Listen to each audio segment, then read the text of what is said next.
introduction to our challenge. And so I'd like to surprise people by pointing out that we are completely recycled.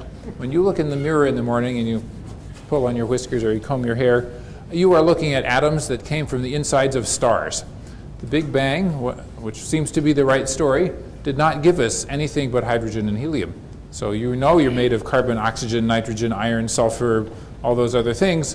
Where did they come from? They came from stars that blew up. Their material went back out into space. It's circled around, came back, was formed in new stars and new planets, and here we are, totally recycled. And not to put too fine a point on it, we are breathing the same air that dinosaurs breathed. We are drinking the same water that they drank, and everything else. So here we are, and we are trying to figure it out. Now, astronomers have also one unique capability that other scientists don't. We actually look at things as they were a long time ago. We're the only ones who really can travel back in time by looking at things far away.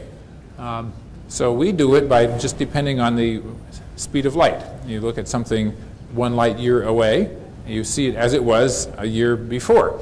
If you look at the farthest away possible things, you can find the most distant parts of the universe. This is an old chart. We now know this is 13.7 billion light years away and 13.7 billion years back in time that we can see if we just use the right equipment.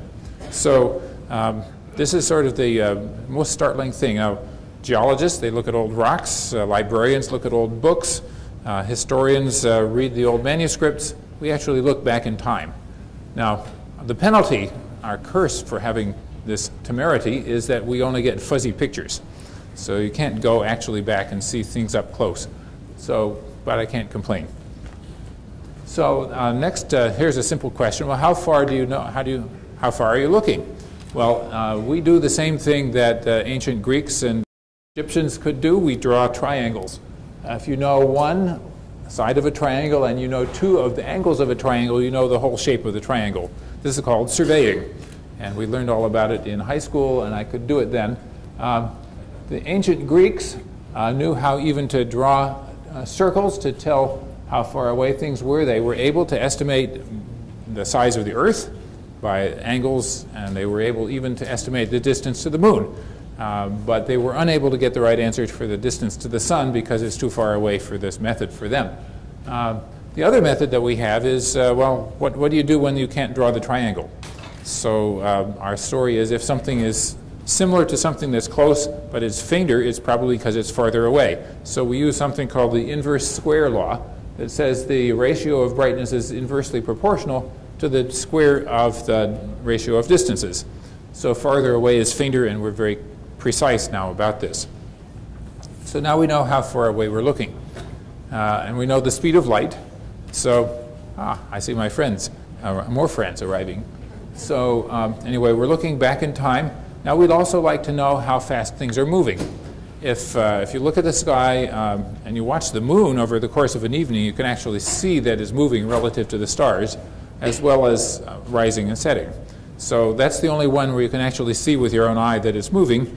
The planets in the solar system, you can tell if you're careful and you look from month to month, you can see they've moved a lot. But what do you do when you can't see them move? The one thing that's left for us is to measure the speed coming towards us or away from us. This is called the Doppler shift effect.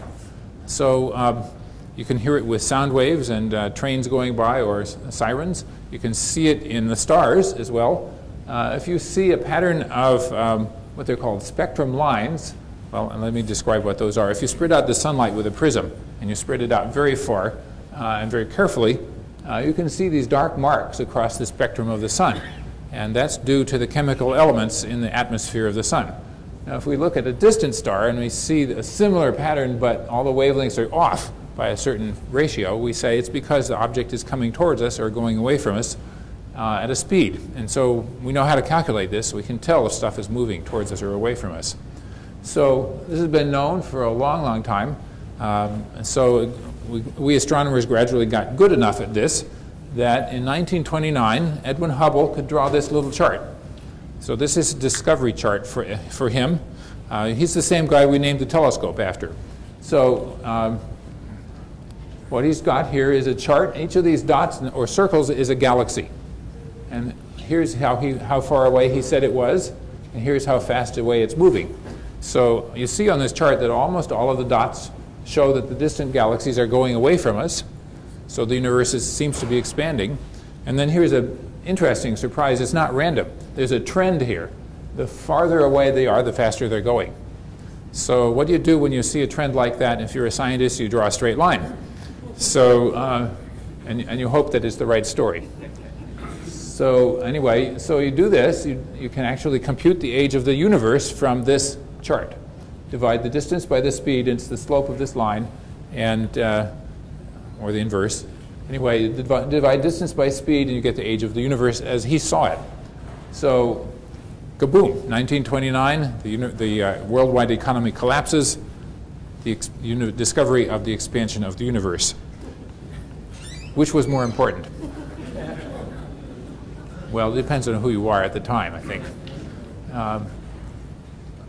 So anyway, a few things to admit.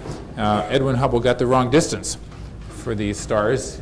The things that he thought were the same candles far away were not the same as the ones that he knew about nearby. So his age of the universe was much too small. This was very confusing for the next 30 years or so, because we began to know how old the Earth was, and it looked like it was older than the universe. We began to know how to calculate the age of stars, and the stars are even older than that. So we had a problem to figure this out, and so there were some other pretty weird theories cooked up to explain this, which I guess they're probably wrong. Anyway, this is the origin of the Big Bang as a measurement. So it's really old. People say, well, can't you get rid of that theory? That's not a nice theory. I don't like that theory. Well, too bad. Edwin Hubble showed it to us how many years ago? 81, right? Did I get that right? So now I want to tell you about the people who told us that it would happen and the people who told us that it wouldn't. Albert Einstein here gave us the equations of relativity. Special relativity, the things can't go faster than the speed of light. General relativity, which is gravity across the scale of the universe. So he gave us these equations in 1916, and he said, if I do this, then my universe will be stable. It will be not expanding, not contracting. And he put this number into his equation to make it. And why did he do that? All of his friends said, we know the universe has been here forever. It's got to be like that. And it just felt right to him. So, however, 6 years later, Alexander Friedman, working in what's now St. Petersburg again in Russia, said, I can use those equations. I get a different answer. I think that the universe has been expanding and that it was very different in the beginning. So Einstein said, no, that's not right. 5 years later, in 1927, this guy, who you see wearing a priest's collar, because he's a Jesuit scholar as well as a mathematician, he does the same calculation again. He tries to get it published. Einstein said, your math is okay, but you're a terrible scientist. Everybody knows that can't be. But Lemaitre says, he calls this universe the primeval atom. That was his name for the Big Bang. So 2 years later, Edwin Hubble publishes his chart. Einstein has to say, I give up. I was wrong. I don't know if he ever admitted that he was rude, but he certainly had to admit that he was wrong. So time goes along, then we have a war.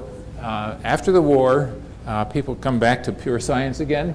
George Gamow, who's from the Ukraine originally, is working in Washington, D.C. just after the war and thinking about the Big Bang. So now we can actually calculate some more things, because we learned an awful lot of nuclear physics over the course of that war. And so he had these guys were much younger then. They were a postdoc and a graduate student. And he set them to work thinking about all of this. And so they said, we actually can calculate and understand something about that early universe. And they calculated that the universe should be full of helium. The same fraction of the universe should be helium everywhere. And they also said it should have the heat radiation from the Big Bang should still be here. And they calculated how much. And they said it should be about 5 degrees above absolute zero. Now, they were pretty close, considering how many things they didn't quite get right. The actual number is 2.7, which is not bad for physics that's like 60 years ago. So anyway, they predicted these things, then nobody actually and looked for it. Everyone said, well, that's too hard. We don't know how to measure that. And I've actually tried to find out how come nobody tried. And the answer that I got was, there's plenty of easier things to do. And if anybody had known in 1948 that if you really, really worked hard, you could get a Nobel Prize for discovering this radiation, they might have tried. But they didn't.